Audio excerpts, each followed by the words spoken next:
بسم اللہ الرحمن الرحیم۔ جناب زینب عالیہ وہ کردار ہے، وہ قربانی ہے، وہ شخصیت ہے کہ اگر زینب نہ ہوتی تو 10 محرم کو سن 61 ہجری پورا دین اسلام تمام ہو گیا تھا۔ جناب زینب سلام اللہ علیہ وہ محسنہ اسلام ہے کہ جس کے سبب سے توحید، نبوت، امامت و ولایت کی بقا ہے۔ شہزادی نے جو کبھی گھر سے باہر نہ آئی تھی، مگر جب اسلام پر وقت پڑا تو بی بی نے اپنا کچھ نہ بچایا اور حد ہے کہ بے ردا بازاروں میں خطبے دیے۔ جس وقت سیدانیوں کا قافلہ، رسول کی بہو بیٹیوں کا قافلہ شام کے بازار میں پہنچا، اس وقت تمام دنیا کے سفیر دربار یزید میں موجود تھے۔ جناب زینب عالیہ بھی ان قیدیوں میں موجود تھیں۔ تاریخ کہتی ہے ہاتھ پابند رسن تھے، چہرے بالوں سے ڈھکے ہوئے تھے اور بال خاک کربلا سے۔ جس وقت سفیر روم نے ان قیدیوں کا قافلہ دیکھا ہے تو ایک مرتبہ بے تابانہ یزید سے کہا ہے، یزید یہ قیدی کون ہیں؟ یزید نے بے اتنائی سے منہ پھیرا، جواب دینا مناسب نہ سمجھا۔ پھر سفیر روم نے کہا، میں پوچھتا ہوں یہ قیدی کون ہیں؟ کہا کہ ایک باغی ہے اور یہ اس کے قیدی ہیں۔ تو کیوں پوچھ رہا ہے؟ قیدی تو قیدی ہیں۔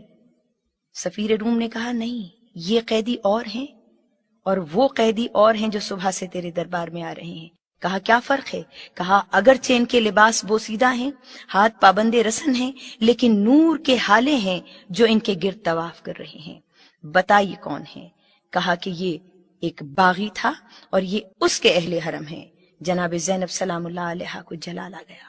شہزادی نے آنکھوں ہی آنکھوں میں اپنے بیٹے سجاد کی جانب دیکھا اور کہا کہ سجاد، اگر اجازت دے بحیثیت امام تو میں تعارف کرا دوں کہ ہم کون ہیں۔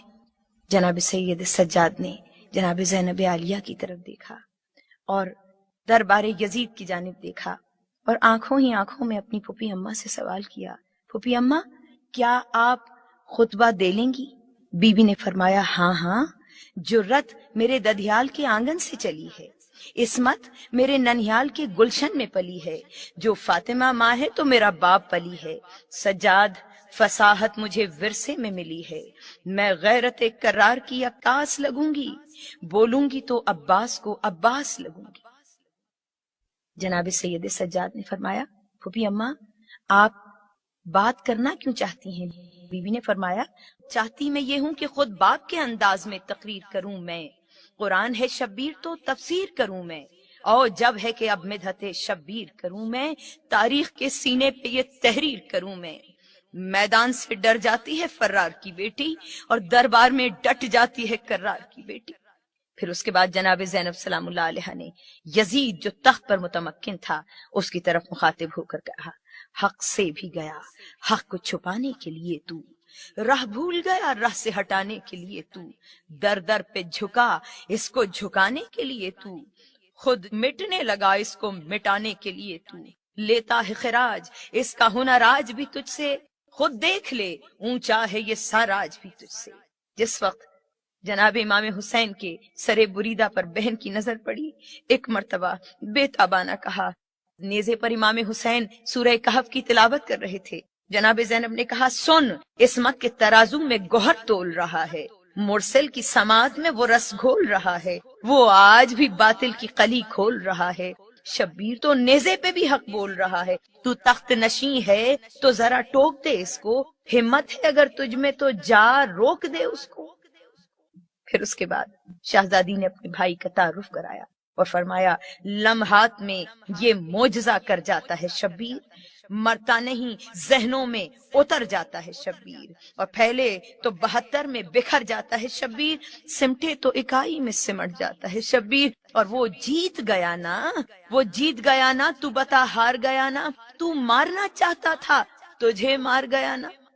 پھر شہزادی نے جناب امام حسین علیہ السلام کی تعریف بیان کی، کہا کہ میرا بھائی کوئی عام بھائی نہیں ہے، عصمت سے بنا ہے میرے شبیر کا پیکر، تو نار ہے وہ نور کی تنویر کا پیکر، تخریب تیرا عزم وہ تعمیر کا پیکر، تو رجز سراپا ہے وہ تطہیر کا پیکر، اور تو جسموں کا حاکم ہے، تو جسموں کا حاکم ہے وہ ذہنوں کا ولی ہے، تو معاویہ زادہ وہ حسین ابن علی ہے۔ اور اس کے بعد شہزادی نے ایک مرتبہ دربار پر نگاہ کی اور ایسا فیصلہ کیا شہزادی نے تاریخ ساز کہ جس کا جواب تاریخ لا نہ سکی. بی بی نے فرمایا اے یزید، تخت تیرا، حکومت تیری، تاج تیرا، مورخ تیرے، لکھاری تیرے، محرر تیرے، خزانے تیرے، مگر فیصلہ میرا.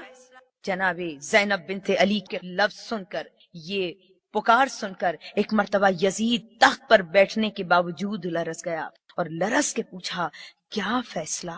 بی بی نے فرمایا میں علی کی بیٹی فیصلہ کر کے جاتی ہوں بندھے ہاتھوں سے، تاریخ ملے گی تیرے چہرے پہ سیاہی، تاریخ ملے گی تیرے چہرے پہ سیاہی، تھوکیں گے تیری قبر پہ غیرت کے سپاہی، دے گی تیری ذلت کی سب اقوام گواہی، اب آ ہی گئی ہوں تو کروں گی یہاں شاہی، اب آ ہی گئی ہوں تو کروں گی یہاں شاہی، کر دوں گی قلم مفتی کاذب کے قلم کو، گھر گھر میں لگا دوں گی میں غازی کے علم کو. حقیقت یہی ہے کہ زینب حسینیت کی بقا کا نام ہے. زینب نہ ہوتی تو حسین بھی نہ ہوتا، زینب نہ ہوتی تو دین اسلام کی کسی کو خبر نہیں ہوتی. زینب امور امر الہی کی جوت ہے، زینب فصیل جبر میں بھی حق کی صوت ہے، زینب یزیدیت کے ارادوں کی موت ہے.